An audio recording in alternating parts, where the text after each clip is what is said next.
This next panel has a combined assets under management of far over 10 billion. There's incredible companies in the portfolios of these venture firms. All of these venture firms are specialized in different areas of deep tech investing. And really the idea about this conversation is to look at, well, what are the opportunities and challenges that are emerging right across Europe to take on some of these global market opportunities. We're delighted that we're going to have back to the stage as well Invo Capital. We heard from Vanessa earlier in the cybersecurity panel. This time, Dr. Mike Lynch is joining us, who's founder of the firm and also founder of Autonomy, one of the precursors, a huge deep tech companies out of the UK that had an incredible exit a couple of years back, and now he's back on the investment side, looking to support and see the deep tech ecosystem from Europe from there. We also have with us today Sunir Kapoor from Atlantic Bridge. He's an operating partner with Atlantic Bridge, who's a firm actually based out of Ireland and the US as well, specializes in the area of enterprise technology. As well, we have our local Javier Ulecia, who we know well and love dearly, from Bullnet Capital, based out of Madrid, who's invested in the earliest stages in the deep research projects, facilitating the deep tech revolution across Spain. And we also have our own Nico Goulet, who's founding partner of Adara Ventures. And again, as you guys know, we're specialized in the area of enterprise technology with specializations in cybersecurity and big data. And we're also going to have, of course, Boris Golden from Partech Ventures, which is an incredible firm based out of Paris with some really solid portfolio companies under their management and investing across Europe at this point as well. And all of this very kindly facilitated by Jean-Michel from Silver Peak, who's a boutique investment firm who looks after M&A and financing transactions for the technology ecosystem across Europe. So just keeping an eye on these guys are all mic'd up and ready to go, and we'll take it from there. So please join me in giving a very warm welcome to the stage to Boris Golden from Partech Ventures, Nico Goulet from Adara Advisors, Sunir Kapoor from Atlantic Bridge, Javier Ulecia from Bullnet Capital, Mike Lynch from Invo Capital, and Jean-Michel from Silver Peak. Thanks, guys. Thank you. Hi, guys. Hi, everyone. My name is Jean-Michel Delenier. I'm managing partner of Silver Peak. We do tech investment banking out of London. And I'm delighted to be able to have this great panelist to talk about this deep technology topic. And obviously, given our focus, we're going to try to have most of the questions around investment and whether this deep tech, from an investment standpoint, is a bit different from the rest of technology. Before we get going, why don't we get everyone to introduce themselves very briefly? Mike, you want to? Mike Lynch, software entrepreneur for many years, and for the last few years with Invoke Capital, $1 billion fundamental technology fund. Javier Ulecia, I'm founder of Bullnet Capital, it's a Spanish venture capital firm. We are investing in high-tech companies in Spain since 2001. Sunir Kapoor, I'm an operating partner with Atlantic Bridge in Silicon Valley.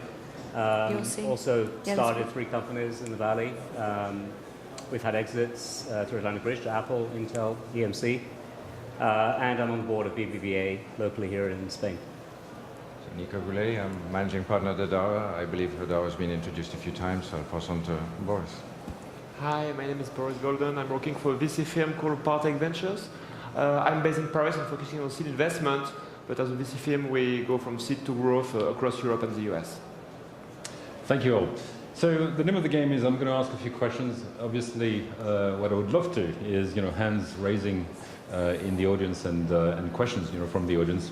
But while you're getting ready with your questions, why don't I get started? And the first thing I'd like to take to the panel is this deep technology stuff to me looks a rebadging of an old theme.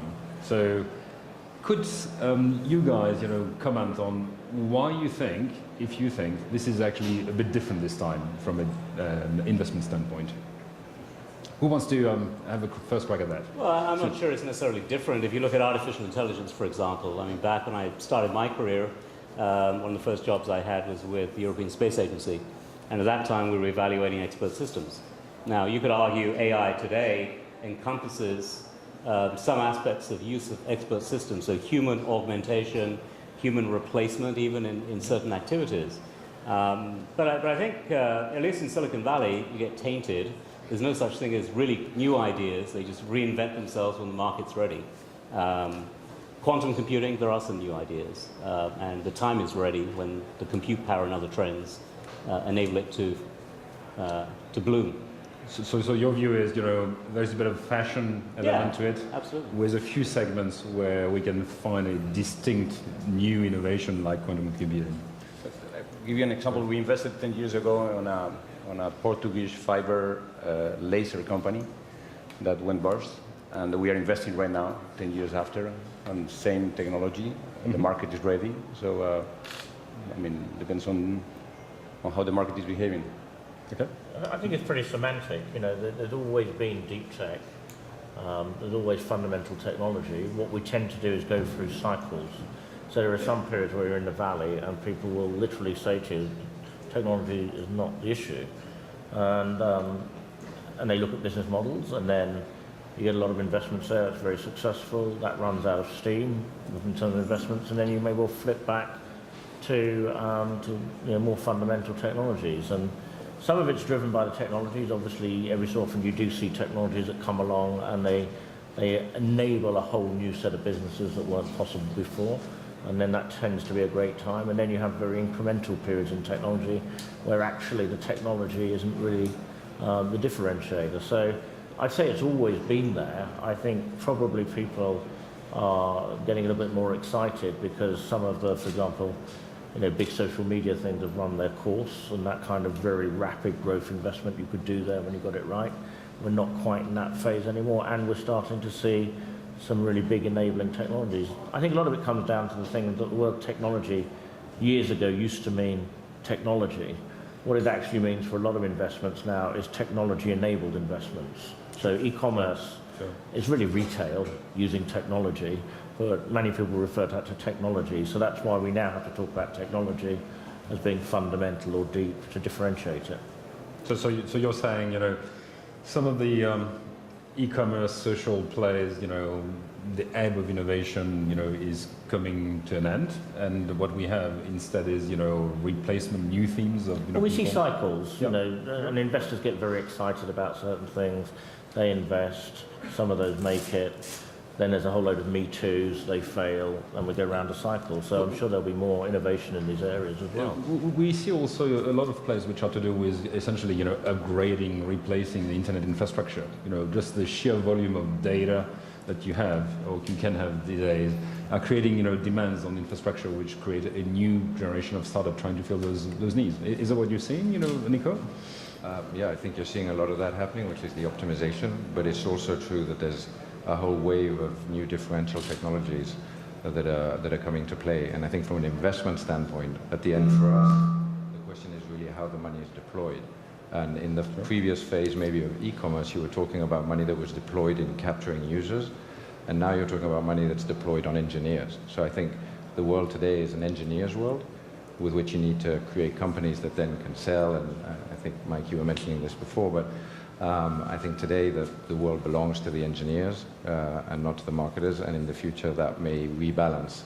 But what we're living today is that's a big claim. Well, if you go back 40 years, Fairchild Semiconductors, I'm sure, in the 60s was a very deep tech.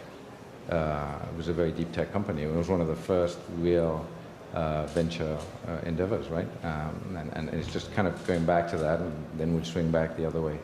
But from an investment standpoint, the important thing is where is the money used, and what does that imply in terms of capital efficiency? Because if you're going to have a good one thing is a good company, and another thing is a good investment. To get a good investment, you need to use the money wisely, and you need to use the money where the value is really created. And at this point, in deep tech, the value is created with the engineers. But Boris, do you think this is a world of engineers?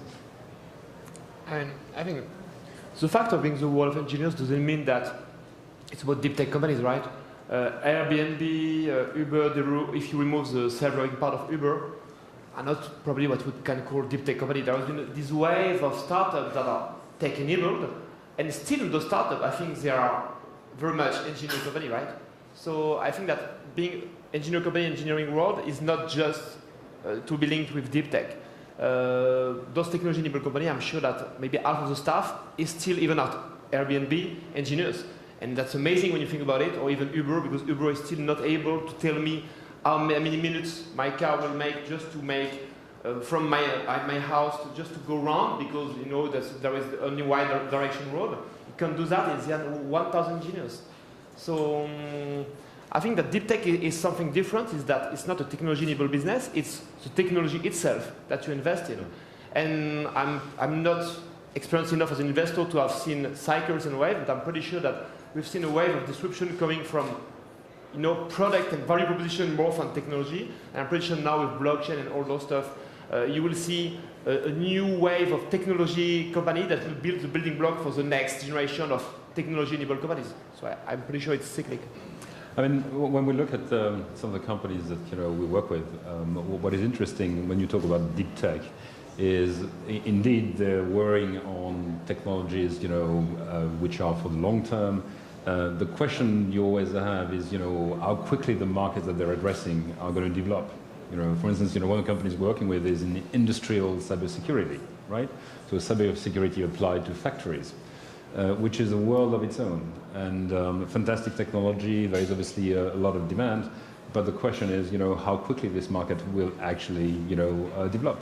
Is it what you find in your experience of, these deep technology companies and where the question of market maturity and how quickly the market will develop seems to be, more prevalent than in... It's all about humans. So if you take cybersecurity, so we did a startup investment in Darktrace, and within 3 years you got 250 million of bookings and things growing exponentially, and that's because you plug that in, machine learning goes, it shows you what's wrong, you buy. It's a very simple model. Now a different case would be one of the companies who are just on the stage, Luminance, which is helping lawyers. Now lawyers actually are very resistant to change, and they've spent the last 500 years being very resistant to change. And so that was a market I thought would take ages. I thought it was a slow burn where you got in there, you owned it before it happened, and then one day it happens and it flips. But interestingly enough, in the modern world, because of the pressures on law firms, that is actually a change that's happening very quickly, much quicker than you'd expect. If you go, for example, personalised medicine, it's still happening much more slowly than it ought to, given the benefits. So it's often very subtle cultural factors as to when something takes off. And it's actually probably the hardest part about being a deep tech investor, in that if you're very good, you can understand the technology risk. But what's much harder is to work out at what point a radically new way of working will be accepted by people. And certain technologies just ripe at different times. And I still remember in the States, pre-iPhone, let's say 10 years ago, a number of companies were playing around with triangulation, so location of mobile users. So without GPS chipsets in your device, it's a bit difficult to do. So a number of companies were invested in, a number of technologies were invested in, none of them flew. But then an event happened, smartphones, and that created a whole new ecosystem around it of innovation, of technology. The other point I'd make is it isn't so much about investing in tech, it's about investing in the delivery vehicle for bringing the tech to market. I mean, the Darktrace example, I think AI is a core component of technology, but around it comes the whole user experience and how you create a software product and how you deliver it to market. That's everything. Or it's as important as the core tech, as is the right timing. Sure. It starts like surfing. You're too far ahead of the wave, you get wet, you drown, maybe. If you're too far behind the wave, you never get a chance to surf the wave. And you can't always anticipate that. In our case, we invest so early that sometimes we develop the technology and we have a product when the market is evolving, it takes so much time that maybe the market is not ready when you start investing, but it is a couple of years or 3 years after. That's one thing. And the other one is we invest also in companies that are going to change the rules of existing markets. So you have technology that is going to disrupt the way things are done, and you have the market, but you have a very big market and you do it another way. And also the fundamental components of the market drivers, right? So in the case of lawyers, it's totally understandable that you have a lot of resistance. In the case of cybersecurity, you have millions of bad guys who are the guys setting the pace of what's going on, and they're not going away. They're just going to keep on trying to be bad. And therefore, you really have guys that are extremely technically proficient who are coming up with new ways, and you're just following that. And therefore the demand for that is basically infinite. It's like one of the points you alluded to is in terms of, if the market takes a bit longer to develop, you obviously need more capital. One thing which strikes me in many of these companies which are going after deep tech is the capital intensity. And it could be down to the market takes a bit longer to happen. It could be done also that, for companies to adopt these, pretty fundamental technologies, they don't want particularly to buy from a startup, or they want a fairly evolved startup. One of the companies we're involved with is in data storage, public data storage. And in storage business, until you get to 100 million revenues, it's difficult to be profitable. In the meantime, you have to build all sorts of overheads so that you can service your customers who are expecting the systems, from the IBMs of the world rather than from another startup. Any comment on the capital intensity of some of these deep tech businesses? I'd actually view it the opposite to you. Right. In that, depends on the particular area, but for example, in software technologies, the capital investment is relatively low because it's often a relatively small number of people, and if they get it right, they get it right. If you take, for example, a traditional consumer marketing play, the amount that has to be spent on marketing to actually get those businesses going is very, very large. So it varies. You can have things like bio-related technologies that take longer, but I've always been very suspicious when I see bits-based companies raising very large amounts of money, and it generally doesn't end well.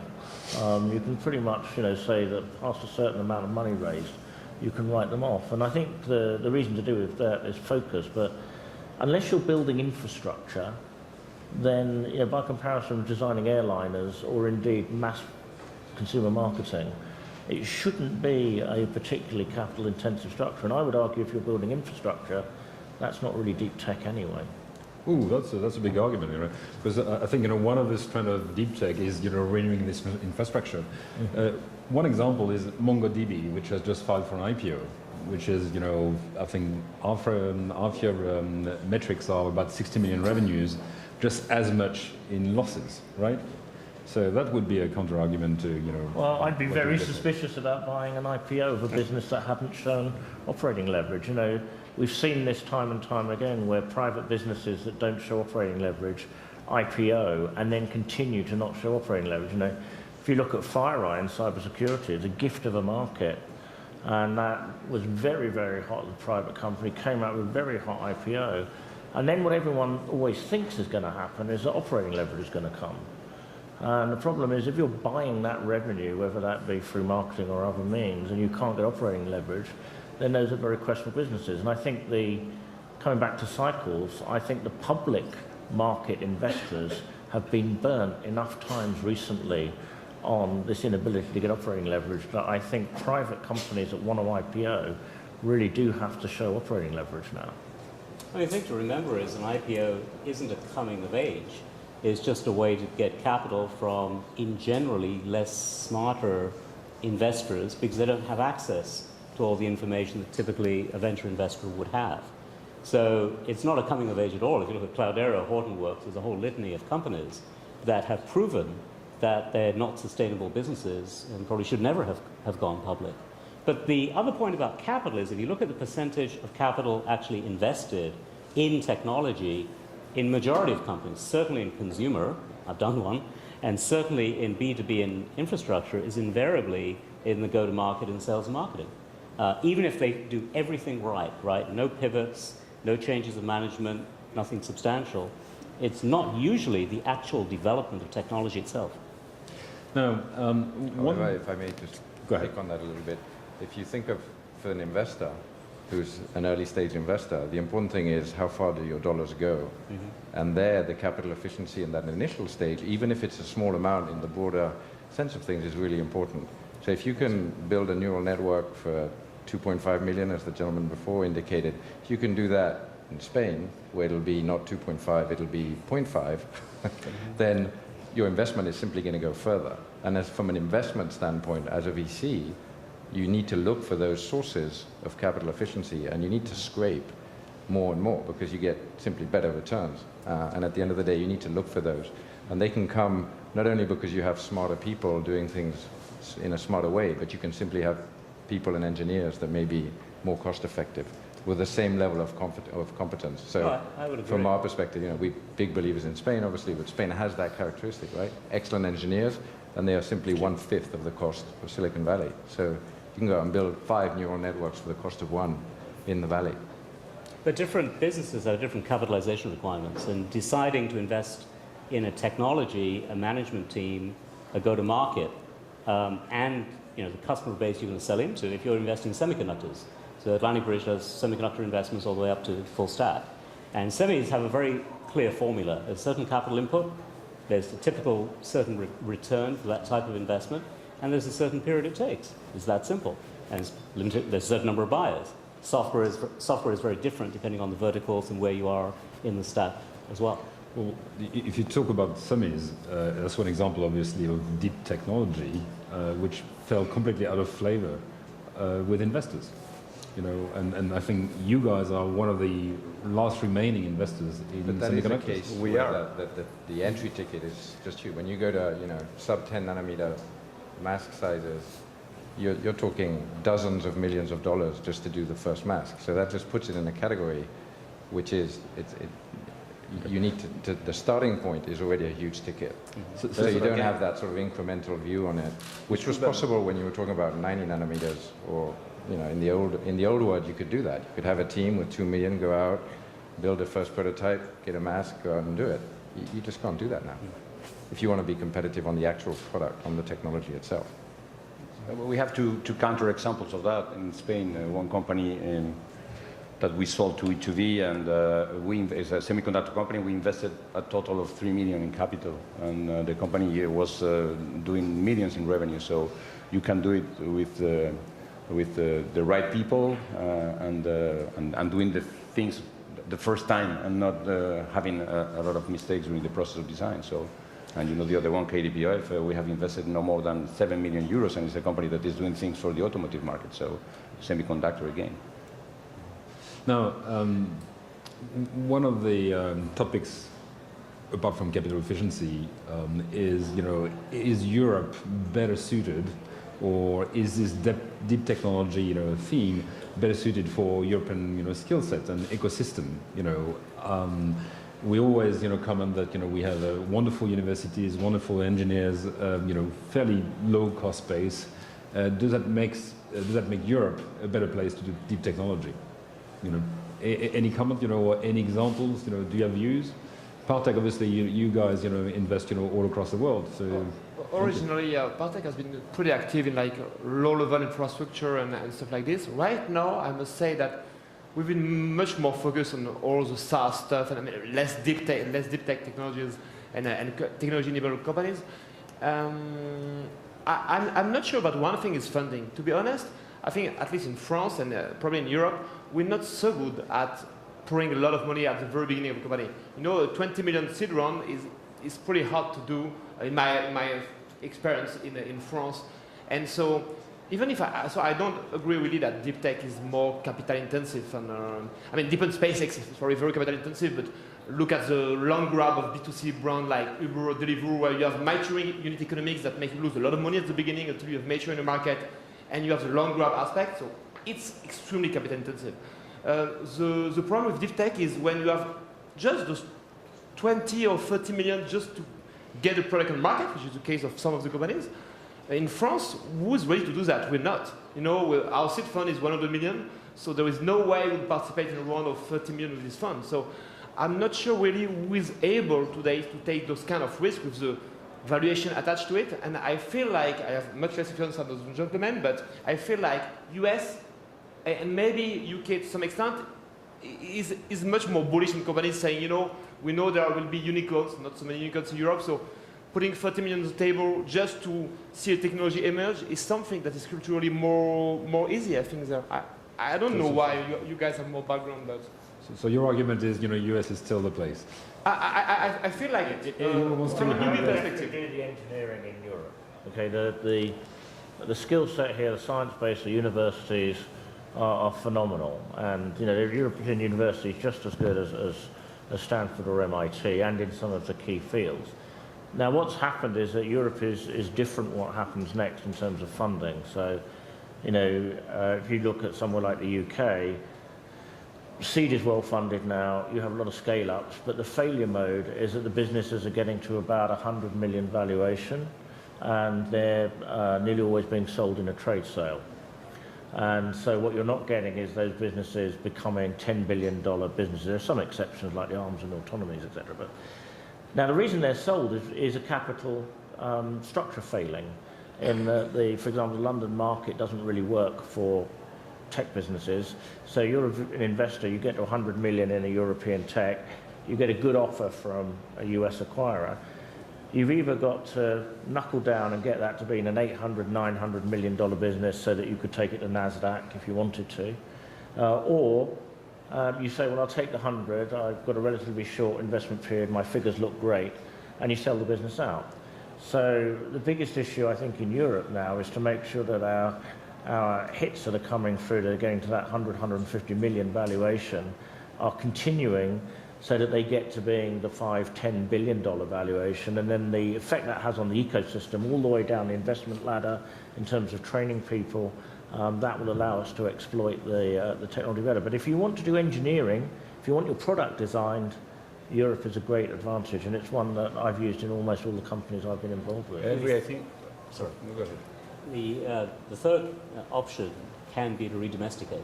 And The what, sorry? to redomesticate the company in the Valley, generally, need not be the Valley, and keep engineering here, which we have done with LogTrust, which is a Madrid-based company, is doing very well.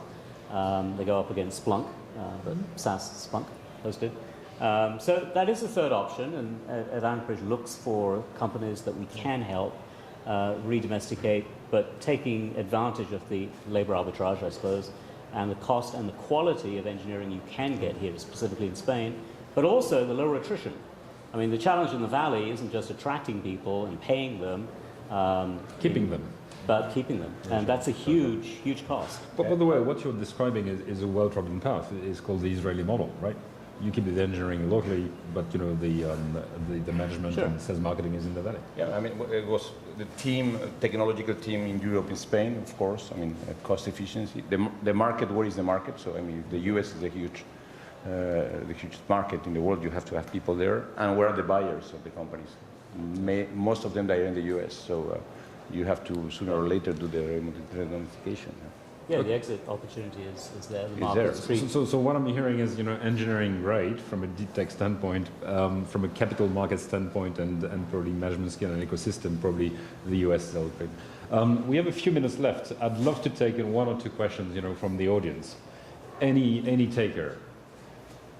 Yes, sir. Is there a mic somewhere, or?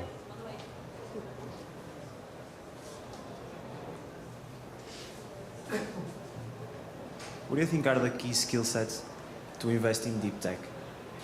What about the skill set of investors? Yes, exactly. Right. That's a very interesting point, because if you look at life sciences, where obviously we are talking about deep tech, you have actually quite a different ecosystem of investors and actually of entrepreneurs. Entrepreneurs don't get fired as much. Entrepreneurs are women more often. The founder, remains the CEO much longer and much more often. What does it say about investors? From your point of view, do you think you need a different skill set to be investing in those kind of businesses? Do you need to get smarter in understanding the technologies behind these businesses? I think it's a completely different skill set. Obviously you can always find an expert that will advise you or help you, but you've still got to understand the conversation you're having with them. And I think most investors understand that. So quite often, we'll have non-deep tech investors bring something to us and say, what do you make of this?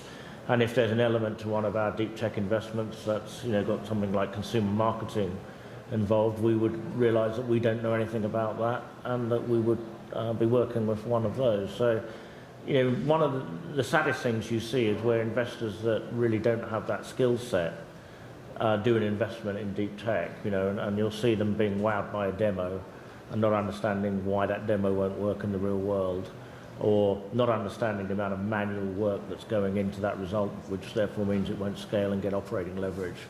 So I do think it's fundamentally, there is a different skill set. Now, one firm, of course, could have people with that skill set and other skill sets in it. So it doesn't need to be at a firm level, but I think at a person level.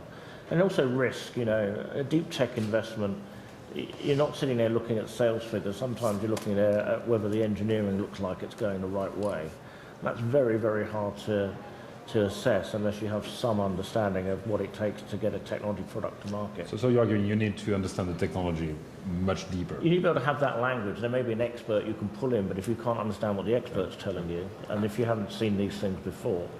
And you have to understand that the founders, they are technical people most of the time, but they are not business people at all. They are not sales people at all. They don't know how to grow a business. So really you have to have that kind of empathy and don't expect from them things that they are not going to do.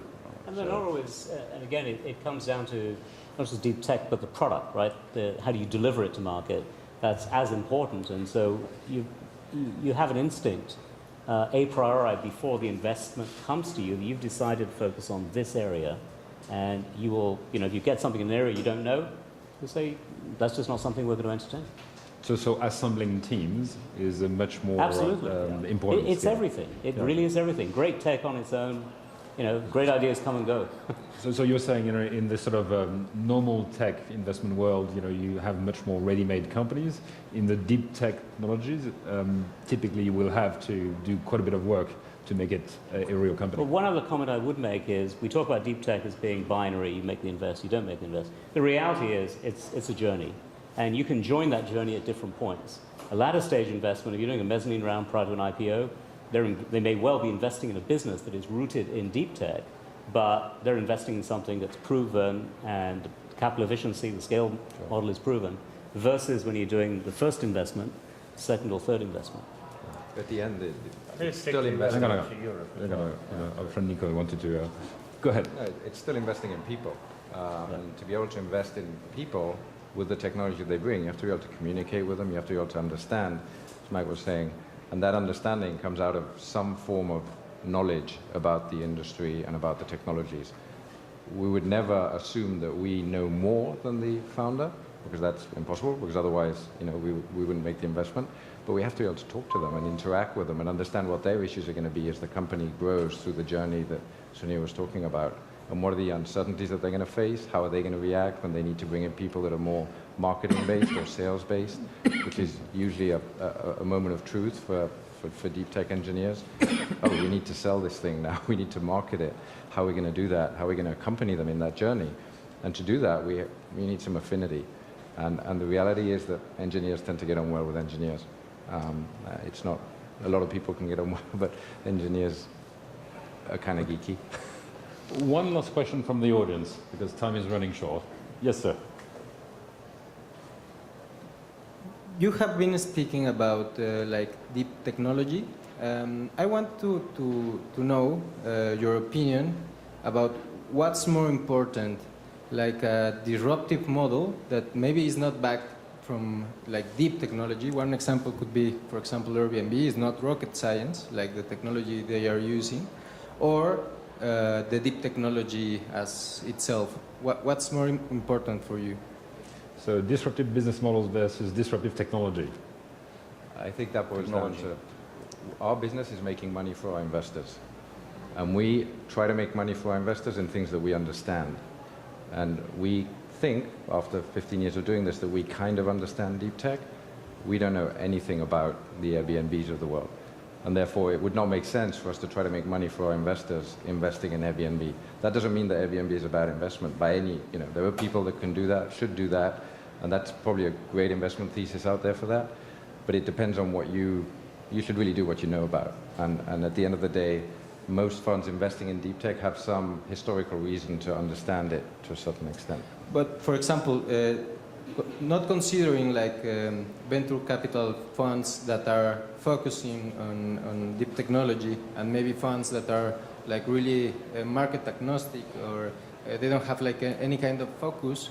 Considering that, do you think that it's better to invest like in something disruptive that not necessarily is like deep tech, or the deep tech component could be like the difference in 10, 15 years, not like in the really beginning, but in a really long-term period. I think to get back to your point, both can build a huge company and make a lot of money. So it's like you say, do you like rather strawberries or apple? I mean, both can make sense. There is a matter of personal taste and expertise, and they are very different expertise. But I mean, ultimately, our job, if we're very cynical, is to invest money and to make money. Of course, more is involved, but so both can do. It has been proven in the past decades. So I'm not sure there is really an answer to this question. There is personal taste, personal expertise, fund expertise, but both make sense. That's why VCs fund both, by the way. I think what we're hearing is, both are valid investment, thesis. We're living probably a time where, because of some of the cycle of investments, because of the internet, infrastructure renewal, there is actually a wonderful opportunity for deep tech. And as it happens, it plays to some of the engineering skills that we have in Europe, and also the cost base. We're running out of time, so thank you very much for our panelists. Thank you for the audience, and wishing you the rest of the conference wonderful. Thank you.